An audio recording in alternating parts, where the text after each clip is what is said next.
तकदीर का खेल। हम जब अपना काम ईमानदारी से नहीं करते हैं तो उसका क्या परिणाम आता है, यह इस कहानी तकदीर का खेल में बताया गया है। कीमती रत्न के व्यापारी मनसुख लाल के दो बेटे थे, जिनका नाम ललित और दीप था। ललित को दौलत और रुतबे का बहुत घमंड था, जहाँ दूसरी तरफ दीप एक शरीफ और सुलझा हुआ इंसान था। घमंड के साथ साथ ललित में ईर्ष्या और बेईमानी जैसे अवगुण भी थे। समय के साथ साथ मनसुख लाल की उम्र बढ़ती जा रही थी।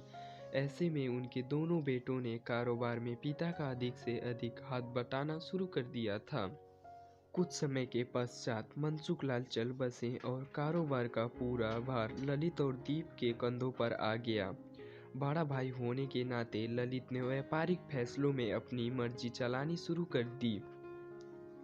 ललित बेईमानी और मक्कारी भरे फैसले लेने लगा। असली रत्न के नाम पर वह नकली रत्न का व्यापार करने लगा, जिससे उसका मुनाफा बढ़ने लगा। दौलत के घमंड में वह परिवार में उन्मादी जैसा व्यवहार करने लगा।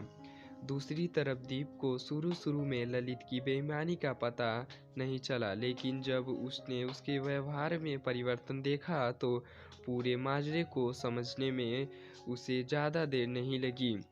उसने ललित को समझाने और सही रास्ते पर लाने की कोशिश भी की, परंतु वह नाकाम रहा। उल्टे ललित दीप से खफा हो गया और व्यापार में बंटवारे का बहाना ढूंढने लगा। बंटवारे में भी उसने बेईमानी की साजिश रची। दीप के हिस्से के व्यापार पर भी वह कब्जा कर बैठा। ललित के व्यवहार से दुखी होकर दीप ने शहर में दूसरी जगह अपना ठिकाना बनाया और रत्न के अपने व्यापार को नए सिरे से शुरू किया। ईमानदारी की नींव पर शुरू हुआ दीप का व्यापार जल्दी ही चल पड़ा। एक तरफ जहां दीप की ख्याति देश और विदेश में बढ़ने लगी, वहीं दूसरी तरफ ललित की करतूतों की पोल खुलने लगी।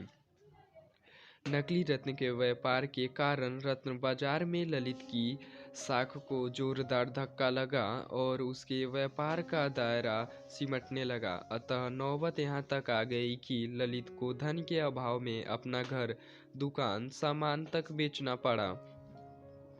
जल्द ही ललित के हाथ से सब कुछ निकल गया और वह परिवार सहित सड़क पर आ गया।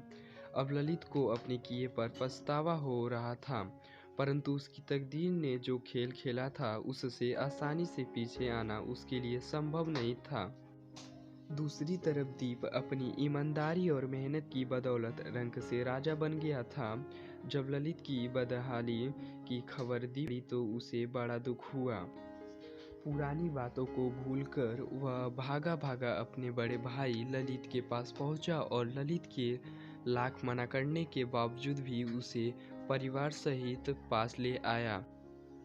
अगर आपको हमारी स्टोरी तकदीर का खेल अच्छी लगी हो तो अपने दोस्तों के साथ भी शेयर कीजिए और कमेंट में ज़रूर बताइए कि कैसी लगी हमारी यह कहानी। साथ ही चैनल को भी सब्सक्राइब कर लें।